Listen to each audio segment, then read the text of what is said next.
What is entrepreneurship? Entrepreneurship है क्या, इसका मतलब क्या है और इस लफ्ज़ की आपके लिए अहमियत क्या है? Let's talk about it. Ideally entrepreneur जो लफ्ज़ है ना, ये 13वीं सदी में इजाद हुआ। 13वीं सदी में ये फ्रेंच वर्ड है और इससे मतलब क्या लेते थे उस ज़माने में? उस ज़माने में इससे मतलब लेते थे टू डू समथिंग, कुछ करना, anything but to do something. और यही अलमिया है हमारे माशरे में कि हम कुछ करते ही नहीं हैं। So to do something actually meant in 13th century as entrepreneurship. लेकिन 16वीं सदी तक आते आते ना कि इस लफ्ज़ ने और शक्ल इख्तियार कर ली और बिजनेस वेंचर इससे मुराद हो गई कि वो आदमी, वो औरत, वो साहब, वो साहिबा या वो फ़र्द जो अपना कारोबार शुरू करे। Now that is an entrepreneurship. और कारोबार करने के अमल को we call entrepreneurship. So entrepreneur और एंटरप्रेन्योरशिप में ये बेसिक बुनियादी फ़र्क है। लेकिन आज जब हम इस सदी में खड़े हैं, इस दौर से गुजर रहे हैं, we need to define it a little. और डिफाइन इस तरह किया जा सकता है कि एंटरप्रेन्योर वो है जो रिस्क लेता है, जो कोई काम शुरू करता है जिसमें प्रॉफिट का भी, फ़ायदा हो जाने का भी, तर जाने का भी मौका मौजूद है और उसमें डूब जाने का भी मौका मौजूद है। और वही एक एथिकल बिजनेस होता है, वही एक अच्छा प्रॉफिटेबल बिजनेस होता है कि जहां पर दोनों सूरत हाल रहे। आपको फ़ायदा भी हो सकता है, आपको नुकसान भी हो सकता है। ना that is really a business. अगर सिर्फ फ़ायदा हो और नुकसान ना हो, वो तो जुआ होता है। सो हम जुए की बात नहीं कर रहे। We not talking about gambling, we talking about real business. So number one चीज़ ये होनी चाहिए कि रिस्क ले सकें। आपको जो एक आदत बदलनी है ना, आपको रिस्क लेने की आदत डालनी है। More the risk more the profits. जितना ज़्यादा आप रिस्क लेते हैं ना, आप उतने ही ज़्यादा फ़ायदे में रहते हैं। बहुत से लोग मैंने अपनी ज़िंदगी में देखे हैं, ऐसी हज़ारों मिसालें पड़ी हुई हैं उन लोगों की जिन्होंने बिज़नेस में रिस्क लिया लेकिन रिस्क लेने की आदत नहीं थी। तो जब वो बिज़नेस थोड़ा बहुत भी डाउनफॉल की तरफ गया, डूबने की तरफ गया, तो उनको हार्ट अटैक हो गए। Don't be like that, right? So अपने आसाब को मजबूत करें। सो सबसे पहले रिस्क लेना सीखें। देखो, सड़क क्रॉस करते हो ना, उसमें भी रिस्क मौजूद है। रिस्क तो ज़िंदगी के हर काम में मौजूद है।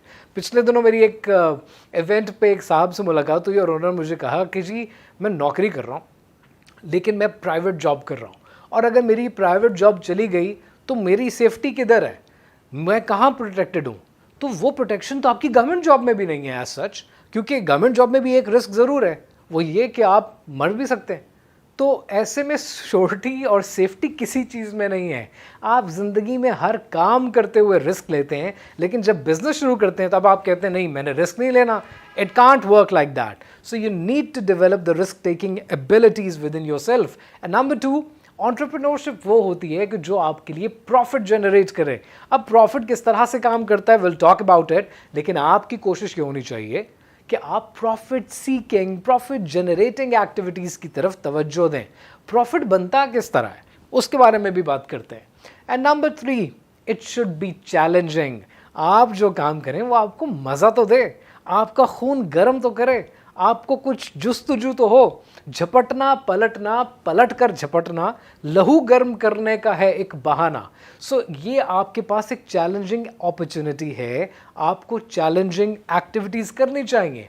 And lastly, job creating. ये वो एक्टिविटीज़ होती हैं कि जो जॉब क्रिएटिंग एक्टिविटीज़ में तब्दील हो जाए, में कन्वर्ट हो जाए। क्योंकि आप जब एंटरप्रेन्योरशिप शुरू करते हैं ना, तो बहुत से लोग आपके साथ जुड़ते हैं, आपका काम फैलता है, आपका काम ज़्यादा होता है, बढ़ता है। और जब काम बढ़ता है तो लोगों के लिए नौकरियां पैदा होती हैं। मिसाल ले लें कि फॉर एग्जांपल मेरे पास आज 50 करोड़ रुपए हों, मैं बैंक में रखूं और सूद खाना शुरू कर दूं, क्या उससे कोई इकोनॉमिक एक्टिविटी जनरेट होगी? सूद खा रहा हूँ अलग बुरी बात है, लेकिन इकोनॉमिक एक्टिविटी जनरेट नहीं हुई। लेकिन 50 करोड़ को छोड़ें, मैं अगर 5 करोड़ रुपए से भी 2-4 रेस्टोरेंट्स बना देता हूँ, हर रेस्टोरेंट में 30-40 लोग काम कर रहे हैं, उनके घरों में पैसे जाने शुरू हो जाएंगे, उनको रोज़गार मिल जाएगा। Now they can satisfy themselves और वो अपनी ख्वाहिशात, अपने खर्चे, अपना सर्वाइवल कर सकते हैं। जब वो चीज़ें लेकर, फॉर एग्जांपल एक रेस्टोरेंट में अगर मेरे पास एक वेटर काम करता है ना, उसको जो तनख्वाह मिलती है वो तनख्वाह लेकर बाज़ार जाएगा, बाज़ार जाकर ब्रेड लेगा, रोटी लेगा, चावल चीनी लेगा, तो जिस दुकान से लिया है ना उसका काम भी चलने लगेगा।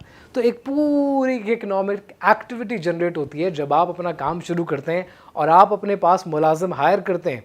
मेरी हमेशा ये कोशिश होती है अपनी कंपनीज़ में कि अगर मुझे मिसाल के तौर पर 50,000 रुपये में एक रिसोर्स मिलता है पर मंथ सैलरी पे, और वो रिसोर्स की मार्केट वैल्यू 20-25 हज़ार भी है, मेरी कोशिश ये होगी कि 25,000 पे करके मैं 2 लोग रख लूँ इंस्टेड ऑफ हायरिंग 1 पर्सन, क्योंकि 2 लोगों की इकोनॉमिक एक्टिविटी जनरेट होगी, 2 घराने पलना शुरू हो जाएंगे, इसका सवाब अलग आपको मिलेगा।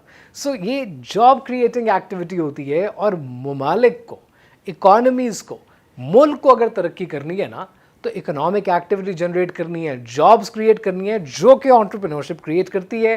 दैट्स वाई आपके लिए बड़ा ज़रूरी है कि एंटरप्रेन्योर बने, जॉब्स क्रिएट करें, चैलेंजिंग एक्टिविटी करें, रिस्क लेना सीखें, बिकॉज इवेंचुअली आपको प्रॉफिट्स मिलेंगे and you'll be very profitable while doing all of these activities. अब थोड़ा प्रॉफिट को समझते हैं कि प्रॉफिट होता किस तरह। आप जो भी सामान बेचते हैं, फॉर एग्जाम्पल आपने अपना ड्रॉप शिपिंग का स्टोर बना लिया, आपके स्टोर पर महीने की 3 लाख 4-5 लाख रुपए की सेल्स हो रही हैं, लेकिन जो सामान आप बेच रहे हैं अगर ड्रॉप शिपिंग कर रहे हैं तो आपका अपना नहीं है। सो आपने अगर उसमें से मैं कहता हूँ 50,000 रुपये भी मार्केटिंग पे लगा दिए, फिर भी 5 लाख में से 4.5 लाख रुपए आपको बच रहे हैं महीने के। लेकिन इस तरह से ये काम नहीं करता। आप बहुत गलत करेंगे अपने साथ अगर आप ये सोचना शुरू हो जाएंगे कि मेरे पास, अभी ये देखिएगा, मैंने 5 लाख रुपए का सामान बेचा through Facebook page, through Instagram, जो कि हम आगे इस कोर्स में सीखेंगे कि वो होता किस तरह है।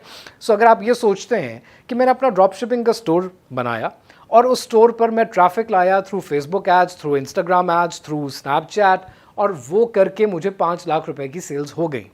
5 लाख रुपए में से मेरे जो खर्चे थे वो मेनली एडवर्टाइजिंग की कॉस्ट थी, और मैंने 50,000 रुपये अपनी एडवर्टाइजिंग कॉस्ट पर स्पेंड कर दिए। Fair enough. और चूंकि मैंने ये डिजिटल मार्केटिंग सीख ली थी, सोशल मीडिया मार्केटिंग सीख ली थी, तो मुझे कोई स्टाफ रखना नहीं पड़ा, और आईटी इंडस्ट्री पर अभी टैक्सेस नहीं हैं, सो मुझे टैक्सेस नहीं देने पड़े। तो मेरे पास 4.5 लाख रुपए महीने के बच गए। कंपनी तो बहुत अच्छा मेरा प्रॉफिट कमा रही है, मैं अकेले बैठ के चलाता हूँ और 4.5 लाख रुपए महीने कमाता हूँ। गलत, आप 4.5 लाख रुपए नहीं कमाते। सो इस चीज़ को अपने दिमाग में once and for all clear कर लीजिएगा, क्योंकि आगे जितने वीडियो लेक्चर्स हैं will keep talking about it, so आपको समझ में आती रहे कि हम क्या बात कर रहे हैं। 5 लाख रुपए की आपकी सेल्स हुई, 50,000 रुपये आपके एक्सपेंसेस थे, समझ में आती है बात। आपने यहाँ पर लिखा कि आपकी सैलरी 0 है, ये गलत है, क्योंकि आपकी सैलरीज हैं। मैं मानता हूँ आपने कोई स्टाफ नहीं रखा, लेकिन एक स्टाफ है आपके पास, और वो आप खुद हैं। अगर आज आप कारोबार ना कर रहे होते, इस कोर्स के ज़रिए जो भी आपने ड्रॉप शिपिंग का स्टोर बनाया ना बनाया होता, सोशल मीडिया एजेंसी बनाई ना बनाई होती, तो आप आज कहीं नौकरी कर रहे होते। उस नौकरी पर आज आपकी मार्केट वैल्यू क्या है, आपकी अपॉर्चुनिटी कॉस्ट जिसको हम कहते हैं, कि अगर आज मैं ये काम ना कर रहा होता तो मैं कहीं और जा रहा होता। फॉर एग्जाम्पल, मैं एक मिसाल देता हूँ आपको। मेरे एक क्लाइंट है, वो मुझे कहते हैं कि इम्तिनान आप हमारे यहाँ आके हमारे इस कॉर्पोरेट ऑर्गेनाइजेशन के लिए 1 दिन की मोटिवेशनल ट्रेनिंग कर दें, या एक दिन की टीम बिल्डिंग की ट्रेनिंग कर दें, जो कि मैं बड़े शौक से करता हूँ। आई चार्ज देम 200,000 रुपीज़, और अगर कंपनी बड़ी है तो 250,000 रुपीज़ पर डे। अब अगर एक और कंपनी मुझे कहती है कि हम एक NGO हैं और हमारे पास ज़्यादा पैसे नहीं हैं, बट हम आपको पूरे दिन के लिए इन्वाइट करना चाहते हैं, लेकिन हम आपको सिर्फ 50,000 रुपये दे सकते हैं। सो अगर मैं 2.5 लाख वाला इवेंट छोड़कर 50,000 रुपये वाले इवेंट पर जाता हूँ, तो मेरी अपॉर्चुनिटी कॉस्ट कितनी है?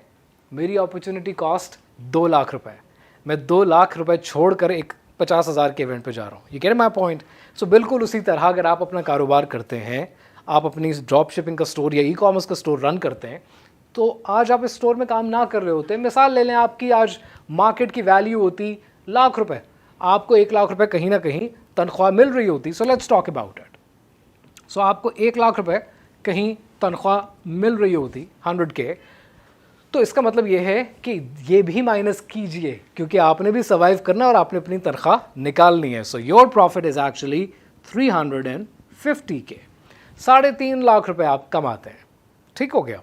सो ये चीज़ है, this is how profits work. आपका नेट प्रॉफिट ऐसे कैलकुलेट किया जाता है। तो 3.5 लाख आपके इस बिज़नेस का, आपकी इस कंपनी का नेट प्रॉफिट निकलता है। लेकिन जो कुछ हम इस कोर्स में बात करेंगे, जो कुछ हम इस कोर्स में सीखेंगे कि अपनी सोशल मीडिया एजेंसी चलाएं, सो लेट्स टॉक अबाउट इट कि आपके पास सोशल मीडिया के, लेट्स से मैं थोड़ी सी यहाँ पे जगह क्रिएट कर रहा हूँ आपके लिए so that you can see. So आपके पास एक क्लाइंट सोशल मीडिया के, लेट्स से 1 से 10 क्लाइंट्स हैं जो आपको 50,000 रुपये पर मंथ पे करते हैं, और 5 क्लाइंट्स हैं आपके जो आपको 1 लाख रुपए पर मंथ पे करते हैं। सो इसका मतलब क्या हुआ कि अगर 10 क्लाइंट्स आपको 5 लाख रुपए दे रहे हैं और 5 क्लाइंट्स आपको 1-1 लाख दे रहे हैं, सो इवेंचुअली आपके पास 1 मिलियन हर महीने आ रहा है, रेगुलर इनकम है। अब इन 20 क्लाइंट्स का काम टेक्निकली स्पीकिंग 2 घंटे लगते हैं एक क्लाइंट के काम पर 1 हफ्ते में। जब आप सोशल मीडिया एजेंसी चलाते हैं ना, तो एक क्लाइंट को पूरा हफ्ता सर्व करने के लिए आपको सिर्फ 2 घंटे चाहिए होते हैं, राइट? सो आप अकेले भी कर सकते हैं, और ये आप सीखेंगे इस कोर्स में कि अकेले इतना बड़े क्लाइंट को कैसे मैनेज करते हैं, क्योंकि आपको उनके एड्स मैनेज करने आते हैं, और वो एड्स कैसे मैनेज करते हैं, विल टॉक अबाउट इट। सो लेकिन फिर भी मैं कहता हूँ कि आप अकेले नहीं कर रहे, आपने 5 बंदे भी रख लिए, 5 बंदे सारे क्लाइंट्स मैनेज करते हैं, 5 लोग आपने अपनी जॉब क्रिएट की है, 5 लोगों को नौकरियां भी दी हैं। सो उन 5 लोगों को आप 30,000 रुपये महीना देते हैं, आपका 1.5 लाख रुपए जा रहा है, राइट? सो इस 1 मिलियन में से 1.5 लाख रुपया, सो आपके इस 1 मिलियन में से 1.5 लाख पर मंथ जा रहा है स्ट्रेट आपकी सैलरीज में, और मज़ीद अगर आपके लेट्स से आज के खर्चे थे तो वो 50,000 आ गए, यानी 2 लाख। आपने 8 लाख रुपया पर मंथ कमाना शुरू कर दिया, क्योंकि ये क्लाइंट्स आपको हर महीने पैसे दे रहे हैं सोशल मीडिया मैनेज करने के लिए। और ऐसे बहुत सारे क्लाइंट्स और भी आएंगे जिनकी तादाद ज़्यादा होगी, जो आपको 25, 30, 35 हज़ार देंगे, और वो मार्केट भरी पड़ी है उन क्लाइंट्स की। ये अलग बात है कि मैं कोशिश करता हूँ उन क्लाइंट्स के साथ काम ना करूँ, क्योंकि मेरा टाइम ज़्यादा लगता है। अब मुझे, मेरी कंपनी को, मेरी फर्म को उतना रिटर्न नहीं आता, सो आई अवॉइड दोज क्लाइंट्स। काम के क्लाइंट्स के साथ काम करना। ऑलवेज रिमेंबर 80% का एक रूल है जिसको हम 20-80 रूल कहते हैं। So let's write it here, 20-80 rule. 80% आपका बिजनेस हमेशा आपके 20% कस्टमर्स से आता है, हर एक से नहीं आता। आपके जो 100% कस्टमर्स होते हैं ना, हमेशा वो आपको रिपीट बिजनेस नहीं देते। हमेशा आपका 80% बिजनेस उन 20% कस्टमर्स से आता है। So then focus on those 20% और उस जैसे मजीद ऐड कर लें। सो इंस्टेड कि आप 25-25 हज़ार के बहुत सारे क्लाइंट्स को पकड़ें, उनको सर्व करें, you just focus on the good clients, और गुड क्लाइंट्स की कमी नहीं है। So entrepreneurship is a fantastic topic. ये सब मुमकिन है, ये सब मुमकिन है थ्रू डिजिटल बिजनेस। कौन सा ऐसा बिजनेस है जहां पर 50,000 रुपये या लाख रुपए या इवन 25,000 रुपये, 35,000 रुपये हर महीने क्लाइंट्स आपको पे करने के लिए तैयार हों, और आपको ये भी ना कहें कि ऑफिस आएँ, आपको ये भी ना कहें कि बार बार मीटिंग्स करें, वो काम जो आप घर बैठ के भी कर लें। That is where your entrepreneurship should start as a digital business. So digital business, digital entrepreneurship important है। अब ये डिजिटल बिजनेस क्या होते हैं? ये जो सोशल मीडिया एजेंसी की मैं बात करता हूँ, फ्रीलांसिंग की बात की, क्या है? What exactly are we talking about? Let's talk about the digital business in the next video lecture.